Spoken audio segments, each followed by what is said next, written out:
right. Do you see me on the screen? You have to be a little louder. Do you see me? Yay! Okay, good, good. All right. So, today's panel, a very, very important one. It is how to play Minesweeper by an expert green cat. No, I am not an expert in Minesweeper, but I am an expert at being a green cat, though, which is why the title is there. That's just how these things go, you know? Alrighty, so, as we go to our next slide here, 0.06%. This is a very important percentage, okay? That represents the number of people in the audience who know how to play Minesweeper. I am one of them. Perfect. I think you might be the only one then, because based on the numbers and how percentages work, it probably is just one for the 0.06%. It might not even be an entire person for that number. I'm a VTuber, not a mathematician, though. 100% of you will know how to play Minesweeper after this panel is completed. That's a 99.94% effectiveness, just letting you know right now. Very highly effective. This is my my training program to have more people learn to minesweep. Yes. Jump scare. Oh no, what a terrifying screen! All these mines and numbers, and there's an unhappy face up at the top. What does it all mean? Okay, well, Minesweeper has anatomy. I bet you didn't know that. But here is a quick anatomy lesson to explain to you so you don't get jump scared. Because when you know what this looks like because of this becomes less scary. That's why we put it in the cute chibi form here, because when I show this over, it kind of, I feel like it might be a little bit intimidating for some people to see this at the start, but it's really not that scary. So, first of all, when you open up your Minesweeper, whether it's just an app or if you have a really old version of Windows, you have your remaining mines in the top left for most of them, if it's a standard old style Minesweeper, okay? Then on the right side, this is your timer.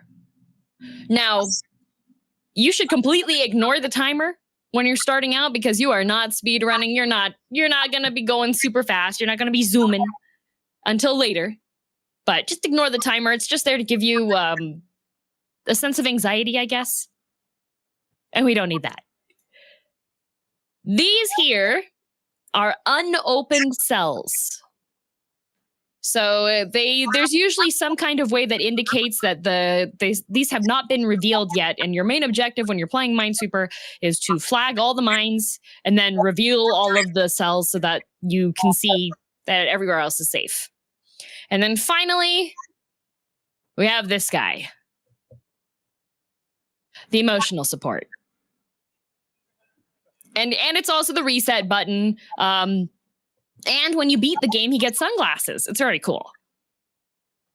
So, most important thing when you're playing Minesweeper, or if you want to impress your friends, if you want to make a bet at like a bar or something, or at a restaurant or something with your friends, and they don't know anything about Minesweeper, what you can do is you can bet them that you can click a Minesweeper map 100 times and you will never click on a mine.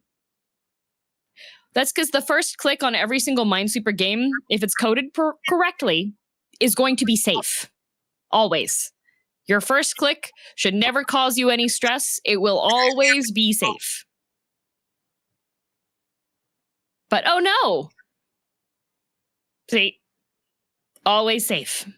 Always safe. First click, you don't have to worry about a thing.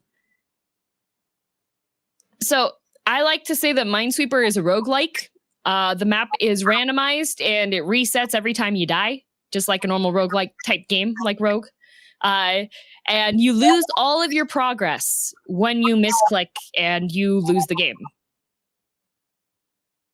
So, next most important thing on here is what do the numbers mean? So, the mines, they don't show up initially, right? But the numbers tell you how many mines are touching that square. That's simply what all the numbers mean.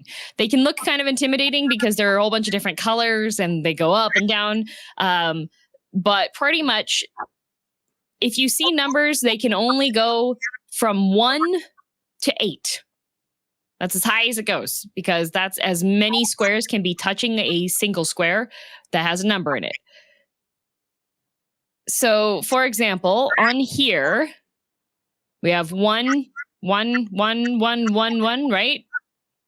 This one here, the only unopened cell is right here. So that's going to be the mine.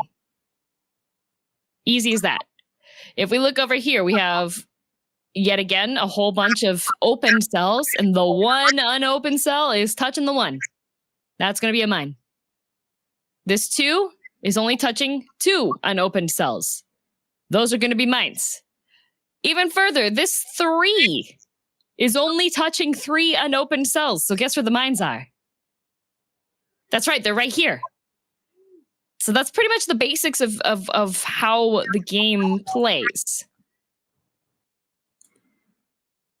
So all that number means is just it's touching this many mines, regardless of where it is. So we have this 1 is now highlighted here to give you a more visual guide as to how your brain should start working when you start playing a game Minesweeper. So if we go through and we look at this 1 and look at all the cells touching this 1,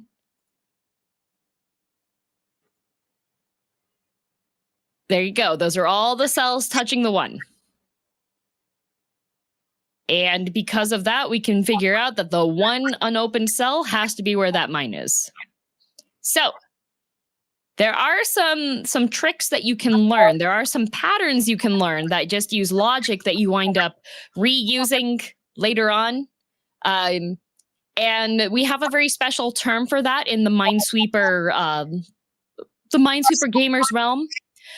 We call them highly accurate and secure patterns with safe solutions that are reliable, good, and pretty. That's the official title.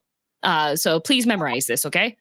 Highly accurate and secure patterns with safe solutions that are reliable, good, and pretty. That is the official title for these patterns, okay? You memorize them and you won't have to think of where the mines are. Y'all got that? What the title is? Yeah. I just hear one person. Yeah. All right. Well, if you're like me, I just call them no-brain patterns. Because once you have them memorized, you just turn your brain off and you're like, oh, yeah, it's this. So this goes here. See? So much better. So here's your first no-brain pattern to memorize. I think I have 3 of them on here. But the first one is 3 on a flat. So if you have a 3 and it's on a flat line and there's no angles to either side, it's just completely flat, the only 3 squares that are touching will be the mines. So as long as the row or column is flat, all mines will be in front of the 3. That's the first pattern. You pretty much easy peasy. So on this next slide, you can see the 3 have been flagged. And then I clicked on the other 2 to show that they were safe indeed. And as you can see, this 1 and this 2. All right. Make sense? Yes. Good. The next one is the 1, 2, 1. And I like 1, 2, 1s a lot. 1, 2, 1 is when you have a 1 and a 2 and a 1 on a surface, all right? And this one can be a little bit more complicated when you're looking at the logic on it, all right? So this 1 has 3 squares that are touching, all right? This top area, there can only be 1 mine in these 3 squares, okay? Now, we have another 1 because the pattern we are looking at here is 1, 2, 1. The one that's below, same situation. It has 3 possibilities, and there can only be 1 mine in it because that's what the 1 means. Then we have this 2.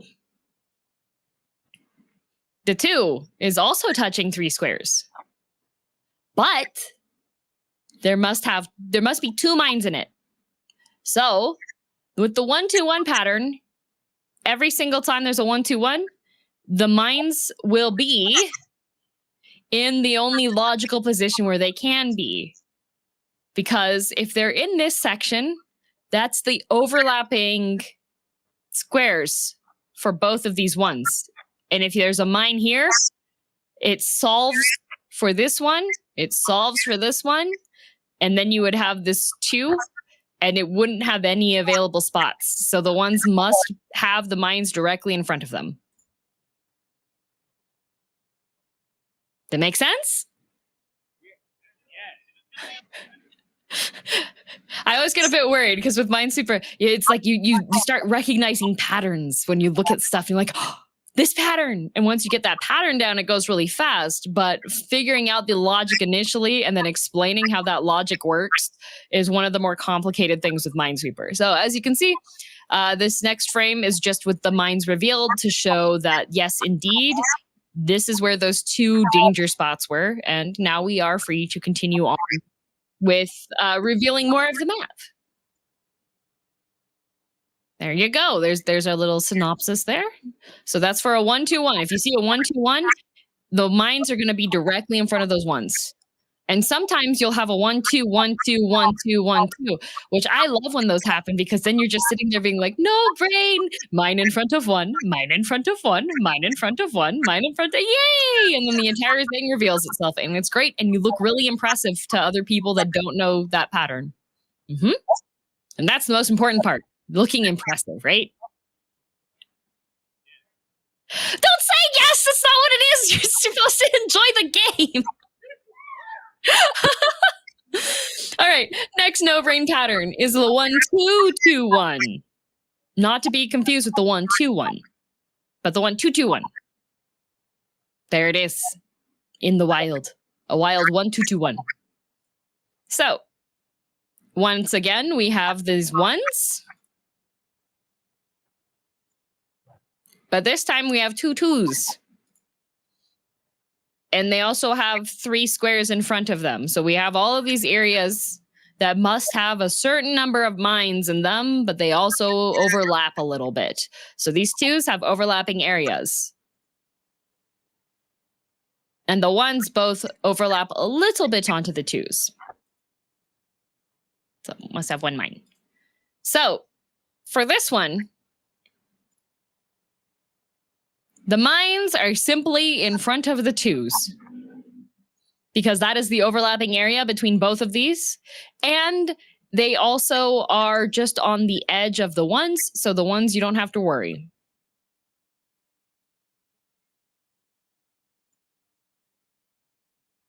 So the mines must be in the 2 that overlap, otherwise the pattern can't resolve. And there you have, see? They are completely safe right there.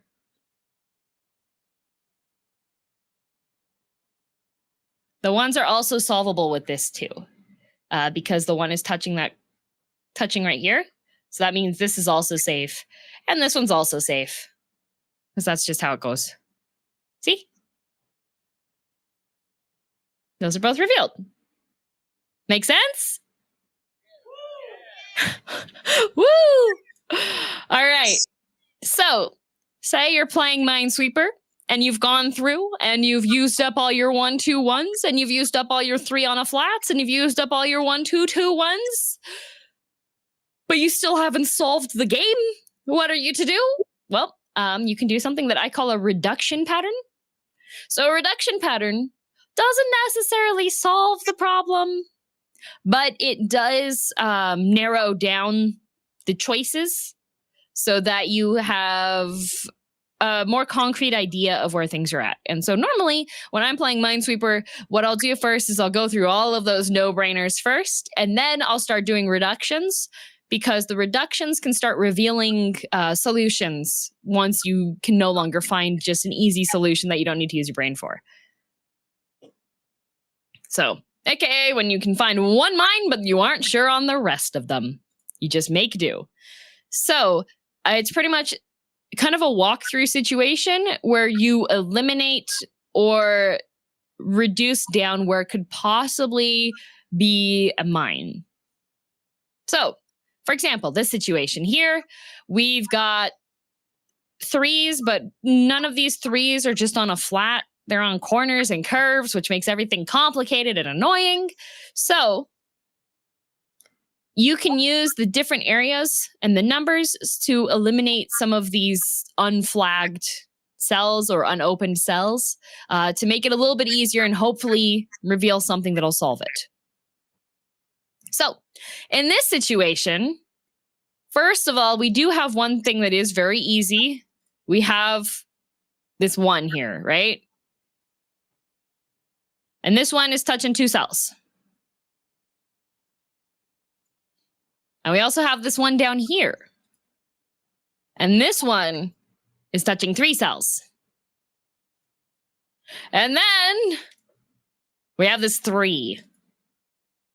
And the 3 has 1 cell that is not in the overlapping area for both of these ones. Because we know this means, okay, only 1 mine here. And this one says, okay, only 1 mine in these 3. So if the overlapping area is like this, then we know in the yellow sections, there has to be 1 mine there somewhere.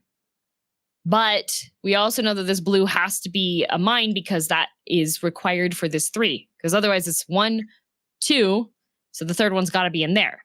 Now, because of this 3, though, we know that this square is going to be safe. Because the 3 cuts down the area where a mine can be. Because we know it must have 1 mine in here. And because of this 3, the 1 here, that means that mine has to be in here because it has to solve the same logic for that 3, right?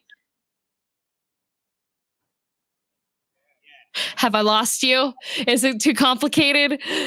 This is where the reduction technique is where it starts to get a little bit, I feel it's a little bit harder to explain.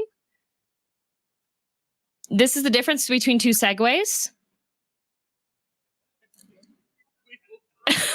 And it's part of the segue. So we eliminate 2 cells from the I don't know what's in here. So we know that there's a mine here. And we know that this one down here has to be safe because of the 3 limiting the area. So that's how it would look if you now flag it. So I expanded the selection a little bit more so you can see some more of the area here. But with this 2 now, we're able to solve that 2 because we were able to clear out this number here. Because we know there's a 1 here, so that 1 is going to go there, and then this one, well, this 2 is connected there. Well, actually, it's not completely solved yet. But we do know there's a 1 there, so we can reduce it down over there too. Not solved, but we have more information. That's the most important thing. When you're reducing the number of cells that you have like question marks on, it's giving you more information. Just because you didn't flag something doesn't mean that you're falling behind at all. It just matters to get the information so you can solve it later. So, the common mistakes when it comes to Minesweeper. There are quite a few that I have observed in my time as an expert green cat. First of all, is playing Minesweeper.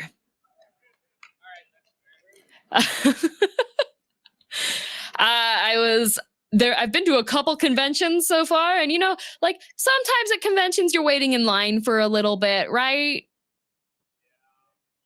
And I have Minesweeper on my phone because it doesn't require internet and it doesn't require too many graphics or anything. So I have definitely been caught by my friends and they're just like, DM, are you playing Minesweeper? And then you get embarrassed at the restaurant because you were just playing Minesweeper on your phone. But yes, first mistake is playing Minesweeper, because once you start, you're not going to be able to stop. The next one is assuming something is a 50-50 before using a reduction pattern. So a 50-50 is when you have a 50% chance of clicking on a mine or clicking on a safe square. So I make this mistake a lot. This is probably my biggest mistake, is I'll look at something and be like, oh, that's a 50-50. And it's not. And then I click on a mine. And then it's game over. But it's important to look first to see if you can reduce stuff down and really take a look and be like, okay, am I sure that this is a 50-50 or not? Mistake number 5 is not keeping count of the remaining mines. And I know people are going to message me later or tag me on Twitter later and be like, DM, your common mistakes goes from 1 to 5. 5 is not keeping count. It's intentional. The next one is starting with too large of a board. It's really a good idea when you're starting off. If you haven't played too much Minesweeper, or you've only done the random click and see if you survive method, it's really tempting to start off with a really big board. But I started off with really small boards, and then you just gradually make them larger and larger until you go with 100 by 100 boards, and you can't actually finish those because there's so many mines. Clicking at random is another mistake. The only time you should click at random is if you are determining if a board is cursed or not, which I will go over later, because after I finish this slideshow, I'm going to be playing Minesweeper. I'll be demonstrating how to play, because now it is time for some minesweeping. Yes. If you have any questions, suggestions, considerations, complaints, and accusations, please forward all those to Heavenly Father. I'm sure. I don't think he knows still that I have this slide in my slideshow just to be like, haha, heck you, Heavenly. All right, so now what I'm going to do is I'm going to open up my favorite Minesweeper type game, because it has a basic Minesweeper mode. Would any of you happen to know in the audience what game that is?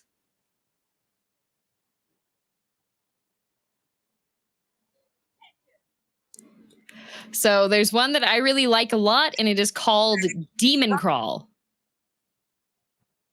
And if you haven't seen Demon Crawl before, Demon Crawl is it is a bit more forgiving Minesweeper if you've played in the normal mode. However, I'm going to be playing this in classic mode. So they do have a quest mode. The quest mode actually it's really cool. It's a dungeon crawler version of Minesweeper. So you have monsters, you have different character classes that you can have, you have items that you can get. So it's a bit more forgiving, and it starts off a little bit easier. As you can see, I have completed all of the difficulties for like everything on this, but I'll just open this in a good old classic mode so that you can see. So a lot of the modern Minesweeper games nowadays actually have something that's pretty cool, that you can make it so every board you have is solvable by turning on no guesses. However, the only hiccup with no guesses is that you cannot you can't make the board super duper huge, because it'll overload the game and then the game crashes. And that's not super interesting for panels, because then that's just me panicking, being like, ha, ha, ha, don't worry, guys, the game will be back in a minute. So here we have a board.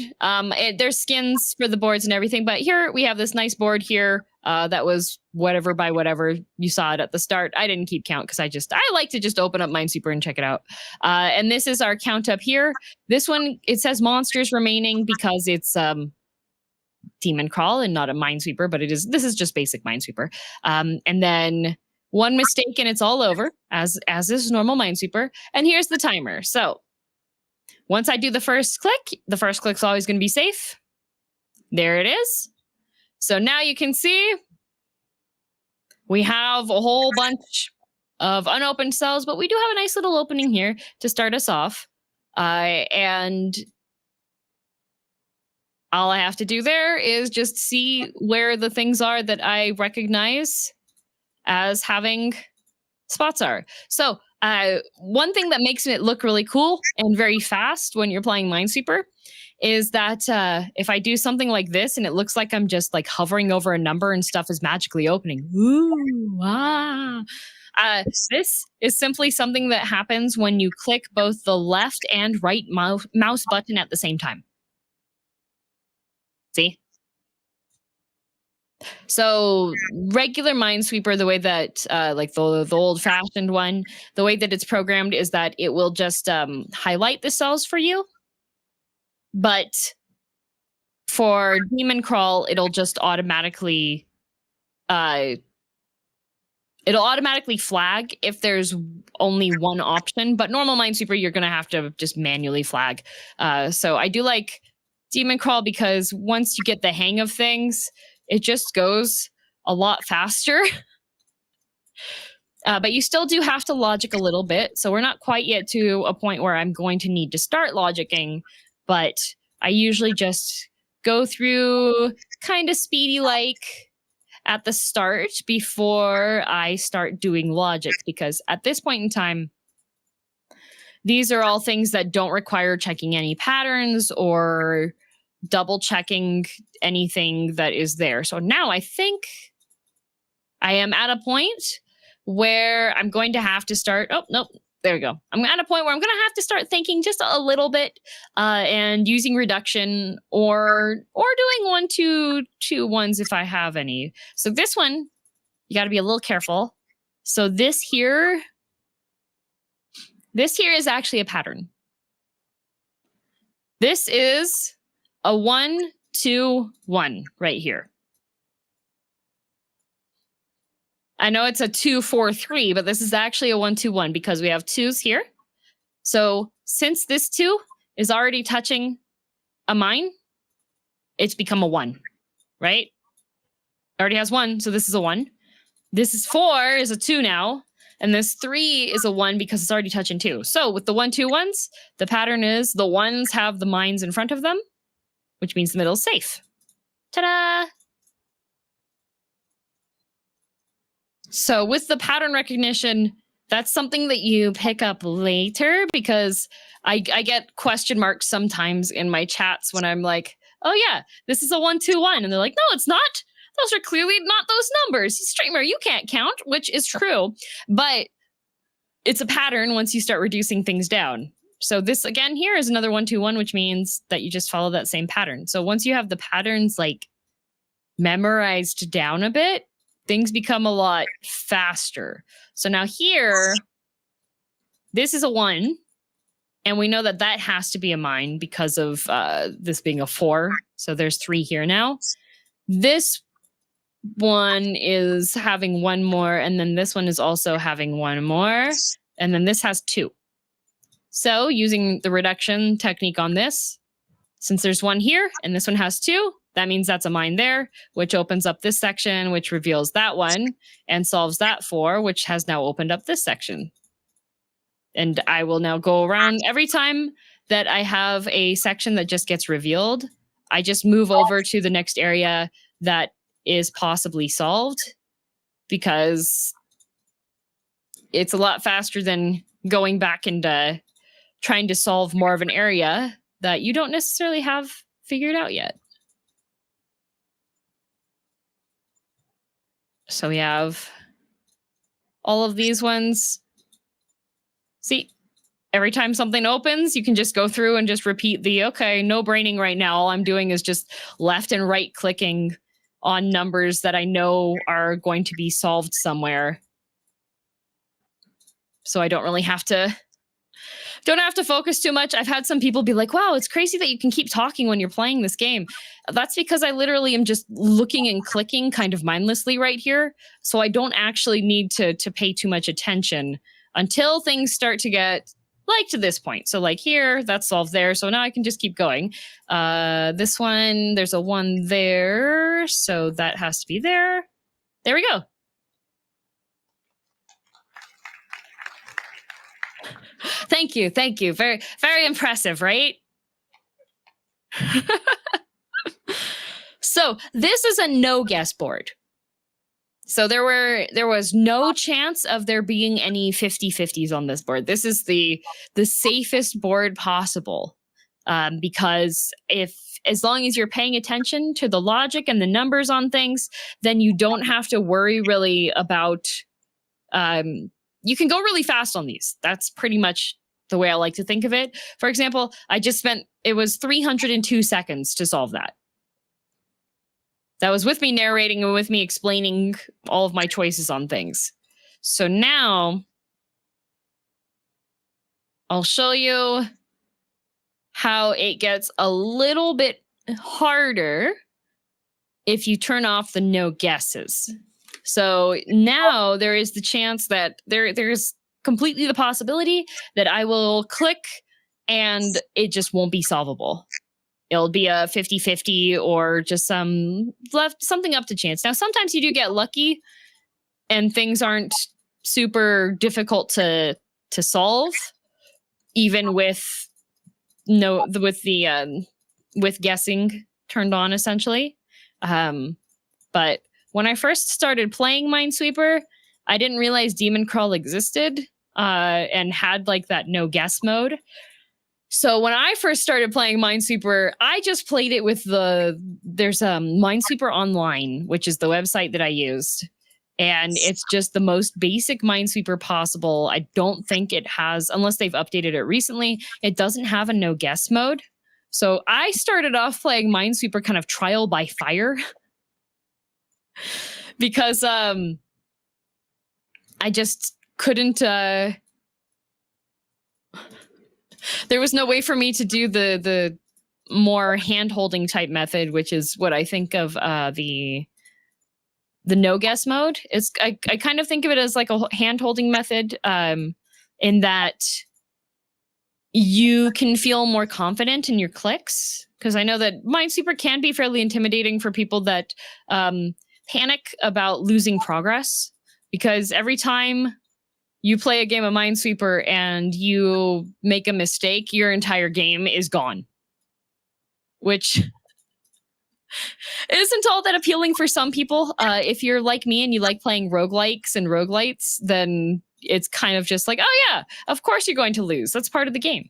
But for other people where it gets a little bit more stressful, I can understand wanting to have the no guess mode on. And I think it's also good for just getting comfortable with learning to identify your patterns before you start getting too far into the game.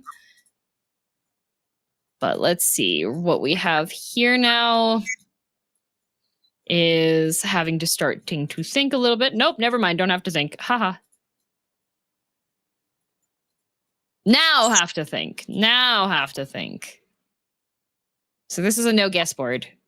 So pretty much I have to be a little bit careful. This is a 1, 2, 2, 2, 2.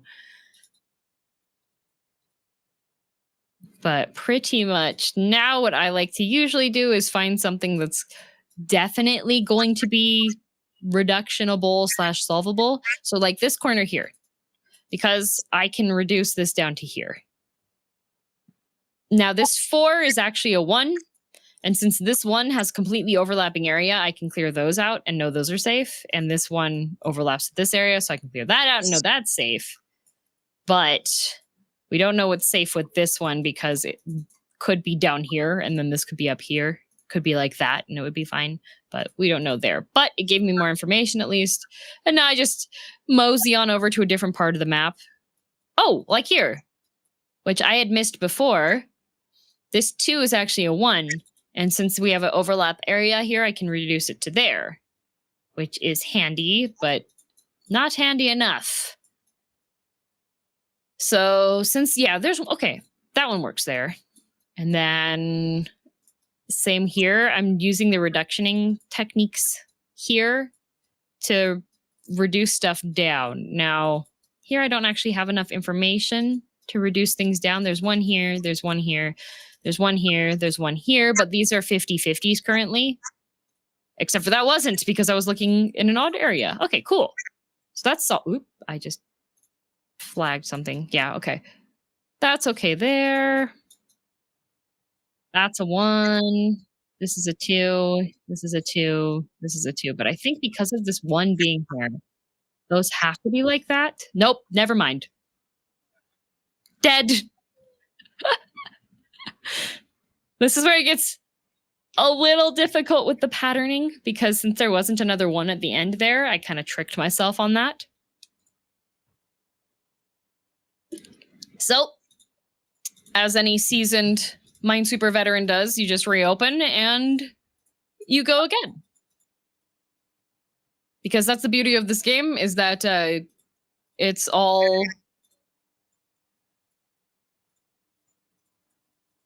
It's not super stressful to make mistakes on the game unless you're trying to compete for something. Did you know there's actually Minesweeper speedrunning? There's actually another VTuber that I made friends with because of Minesweeper, and she is a professional, like a ranked Minesweeper, and I think she's made it to like the top 20 in the US for her minesweeping, which is just wild to me because I just like to play Minesweeper because it's fast and it's fun. But the fact that there's people that are doing like speed runs for Minesweeper, I think is really cool. That's a 1, that's a 2.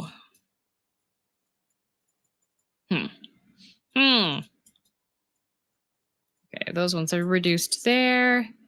There's 1 here, and so those both have to be there because of that. So this is now a 1, 2, 1. There we go.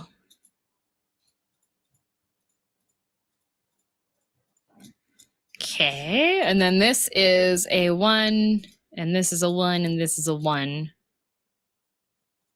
There we go.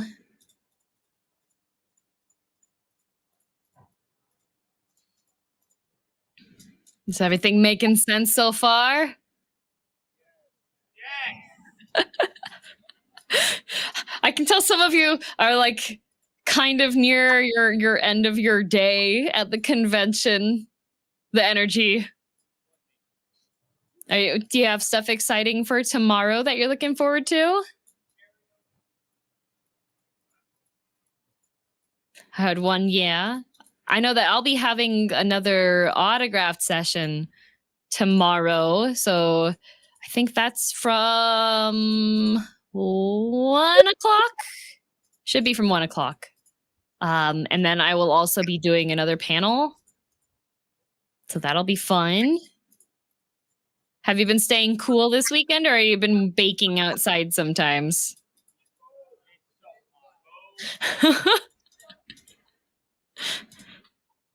Make sure you drink plenty of water, please. I don't know how you guys can deal with the heat. I am but a humble Canadian. Oh no! I had misflagged. What happened? Ah, that was a misflag. Yeah, I'm but a humble Canadian, so I like the colder weather more. When I was young, in the winter times, I would wake up and I could see my breath in my house. Does that happen here for you, or does it typically not?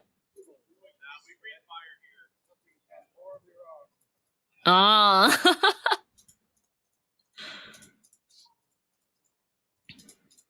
Let's see here. Yep, so I'm currently just doing no braining on this one because it's being pretty generous for this opening. And of course, as soon as I say it's being generous, it stops being generous in that area at least. But maybe if I can clear... Oh, that's nice. Okay. That's pretty good. That's like a decent chunk up there that's already cleared out. So what do we have? There's 1 here, so that's there. There's 1 here, and then this one overlaps on there, so we can't really tell if it's over here or not. But with this one, that has to be there, so that opens that. There we go. So because of my very fancy lesson PowerPoint at the beginning, you all completely understand how all this is working, yeah? Yeah. You weren't lying, right? No. Good, good. Your mission is going to be to start playing Minesweeper every day, and then you are to spread the good word of Minesweeper, correct? Where'd the enthusiasm go? Oh my gosh. That's mistake one. Oh, okay. Let's see. Oh, nice. Okay, 2 corners already cleared out. That's pretty good. There is one potential heartbreak on this one. Oh, wait, no. That was the previous map that I accidentally made a mistake on. Okay, we have not uncovered any heartbreaks yet. I call a heartbreak when the rest of the map is super duper like smooth and pretty quick to clear, and then you discover that there's one big 50-50.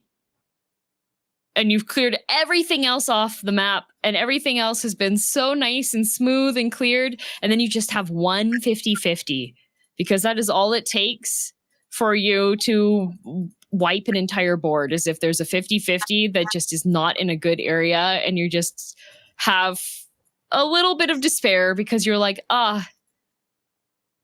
this is how it ends. All right, this one here should be, oh, yeah, this one should be a 1. Yeah, this is a 1-2-1 right here. So it should be like that. Yep, okay. So this one is a little spooky because it could be here and then over here, and then it would go that way, and we don't actually have a way to determine that unless I get the monster count, the mine count down. That I'll leave this here because if there is a count left down, if the ending count is 2, then we know that the mine can only be in here and that this will be safe and I can just easily solve it. But if the mine count is 3, then it will be a different pattern. So what I'm going to do is I'm going to try to solve for the rest of the map and then try to count to see. And so far, it looks like this map is actually being pretty nice to me. Yep. Nice, because now you can see this count here is 2 up in the upper left. There are only 2 left, which means that's safe and that's solved.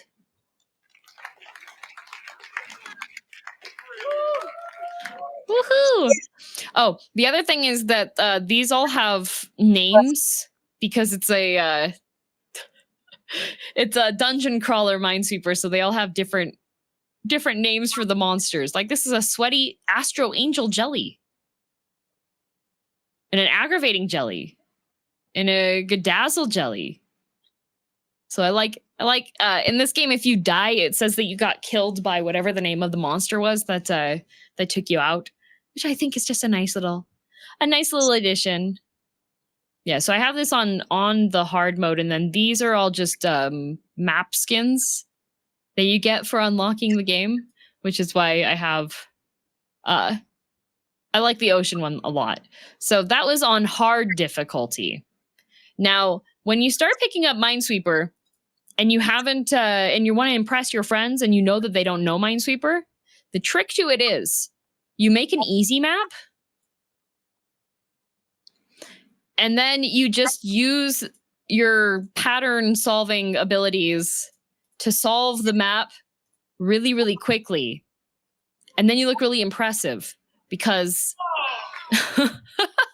Thank you for the applause. Yes. You look really impressive because you just solved it so fast. But the true, like, impressive part with Minesweeper isn't the speed of solving it.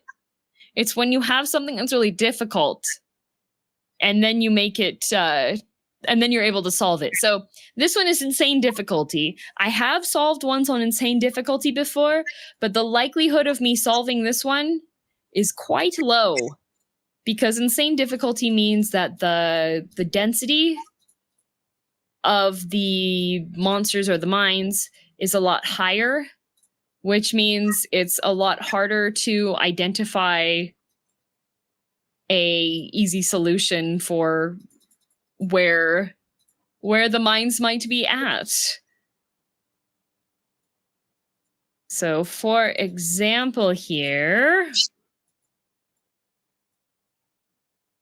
there's one here, and then there's going to be 2 in there. And then this is a 2, and this is a 1. This is also a 1. This is a 1, and this is a 1. But that's a 2. That's a 1. That's also 1 there. This is a 1, and this is a 1 at least. Okay, so this here is a 1, 2, 1. So that was uncovered. But it's a lot slower going when you have an insane difficulty map because you simply must use your brain more. So I'm going to hope that the mine is here because it could be there, but I am hoping that it's here because that would make me happy. So we're going to see. Do you think I'll die? The first one I heard was, yeah. So let's see. Death. No! So as you can see, if I zoom this out, you can see how that density looks for all of these mines on here. When you have like really patchworky mines, like these ones here, like a really dense cluster, and then this one's safe here, this one's safe here, but it's kind of surrounded by mines in some situations. Let's see if there's any that it's like really rude. Like this one, I would consider a rude one because, oh wait, actually, yeah, this one. I would consider a rude one because you only have 2 safe clicks on either side of it. So it'll be quite difficult to find where's a safe spot to click on. That's just with the different difficulties. Like here, for example, I'm going to throw just so I can show you. Compared to like that density, the insane one's a lot more work, and pretty much the harder you make the game, the longer it's going to take you when you're playing it. So if we have like the medium one, I'll just choose a death there. This one too. I could have solved this one fairly easily because there's just so much space where you can get enough information on where the clicks are safe. But then once you start getting to hard and then insane mode, that's when it starts to get a bit more frustrating. So if I try to do ocean with no guesses. Oh, it can do no guesses. They have updated their software. Last time I tried to do this, it completely crashed the program. Oh. Okay, it's calculating. It's calculating.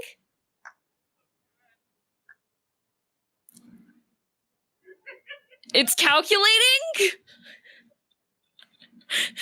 I can hear the computer whirring as it's trying to be like, is it possible to do this?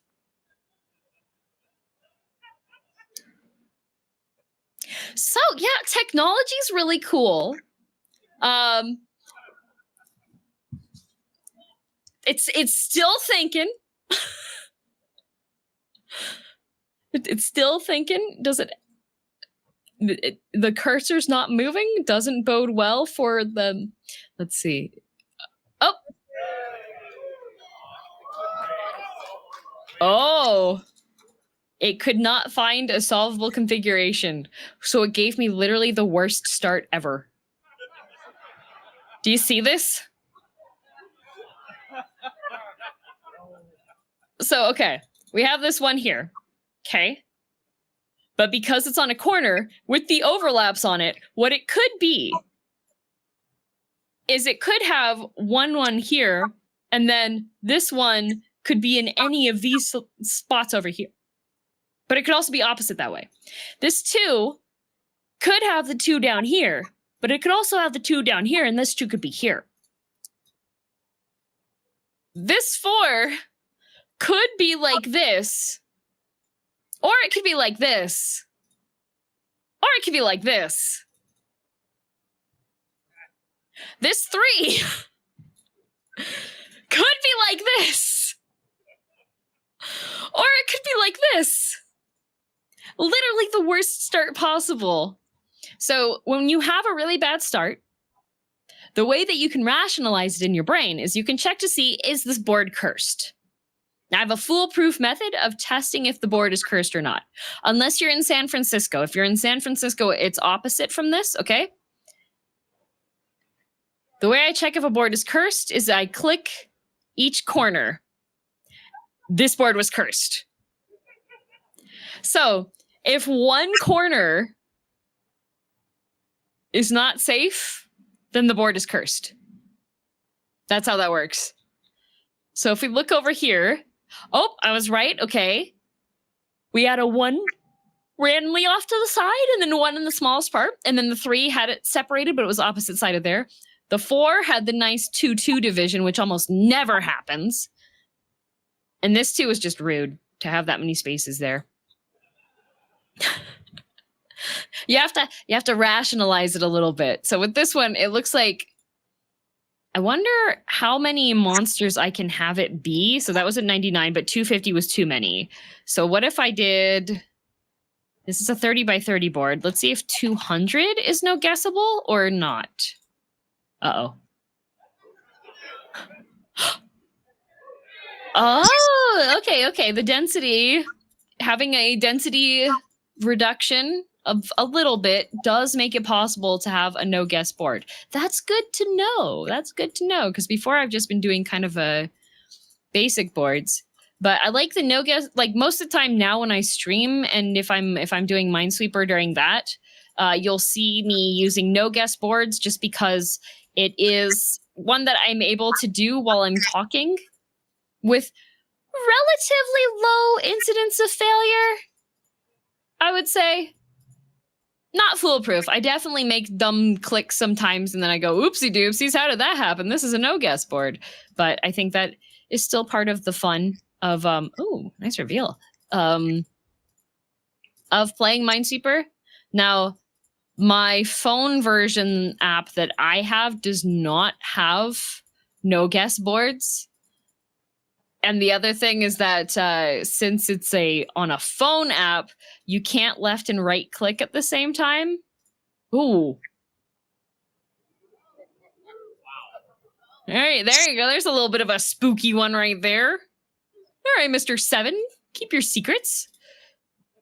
I have had an 8 before, and whenever the clicking on an 8 is like an instant heart attack because it means anywhere else that you would have clicked, you're dead. But in this case, that did not happen, which is I'm happy that didn't happen there because that would have been bad. Let's see here. Anything else? Oh yeah, that one there. Okay. Yeah, with the no guess boards, it's just a lot more chill, especially once you've recognized patterns more, because you know that because something is one place, it can't be somewhere else. It's all process of elimination. It's kind of, I've had some people compare it to Sudoku, which I don't play Sudoku, but Mom DM likes Sudoku a lot. And I can understand, like, because Sudoku is also about pattern recognition. Sudoku is the one that you have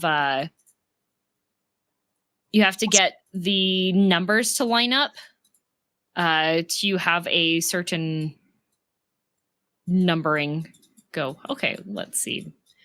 This should be a no-guess one.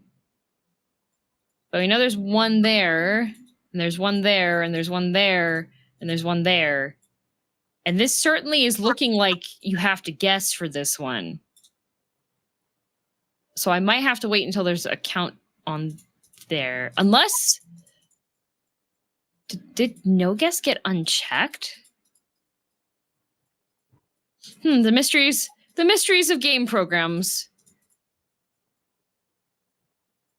Yeah, always leave if you think you might have a 50-50, always leave it until you get to the end of the game. This has to be a no-guess one, because otherwise it wouldn't be solvable like this. Unless I'm just really good at Minesweeper. There's always a chance of that. This has to be a no guess board. Because otherwise the reveals have been too easy.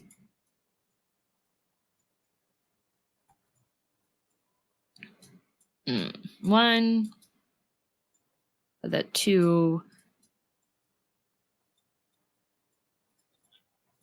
I'm curious now to see if that was actually... This is a 1, a 1, a 1. That's a 1, that's a 1. Yeah, this has to be a... I'm just befuzzled right now because I'm pretty sure this is a no. We'll see it once it gets to the section there, I guess.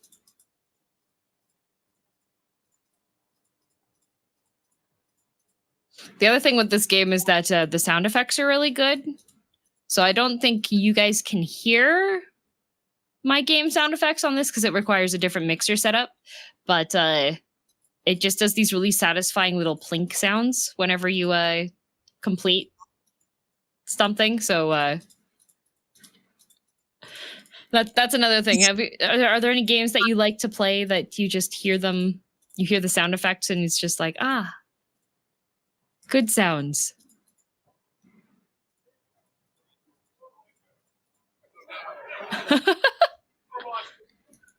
Overwatch? Man, the headshot sound that they did for that game, they knew what they were doing. It has the most satisfying noise when you crit. Games that have good crit sounds, that is peak game design, I would like to say. Because then you're motivated because you hear the noise and you're like, oh, what was that noise? What is that melody? And then you find out that it's the sound of you making a crit. And so then you're like, okay, I need to do something that causes like that sound to happen again. I will continue to do that until the sound no longer affects me. All right, let's see here. And we just have that corner up there, which I'm not sure what's going on over there. Let's see. Yeah, this definitely is just a completely solvable board. I think it's one of those sections up at the top there that is a solvable once you get to the end type of board. I feel possibly, maybe. Because it wants me to just, yeah, okay. It wants me to count. Because there are 2 left here, 2 mines left here. So there's 1 in there. And then there has to be 1 up there. But,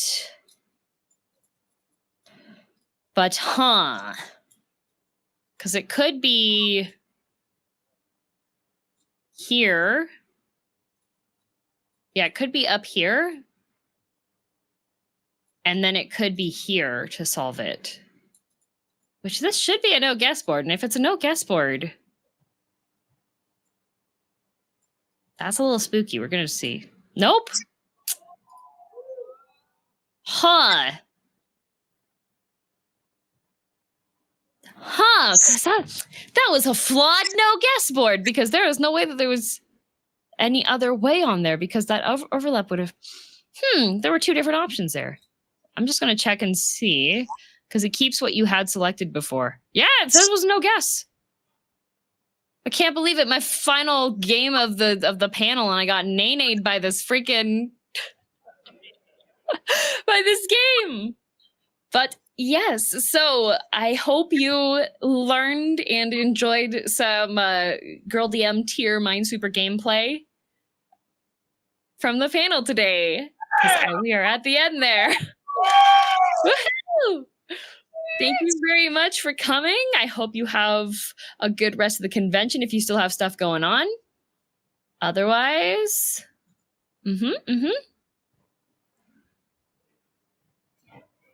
And I'll be back tomorrow. Let me just, while you are on your moseying on over to whatever's next, tomorrow's panel times. Let me just get those really quickly because I should know too. I'll have my autograph session is going to be from 12 o'clock. So from noon, my second autograph session, and you'll have to get tickets for that, which open at 10 o'clock, I believe. And then I have a panel from 4 to 5. And then from 7 to 8 is the final meet and greet hour. So if you have anything final that you want to say, you can find me at the info booth over near the Bazaar during that hour. But anyways, I hope you enjoyed, and I hope you have a good rest of your Saturday. Yeah, it's Saturday today.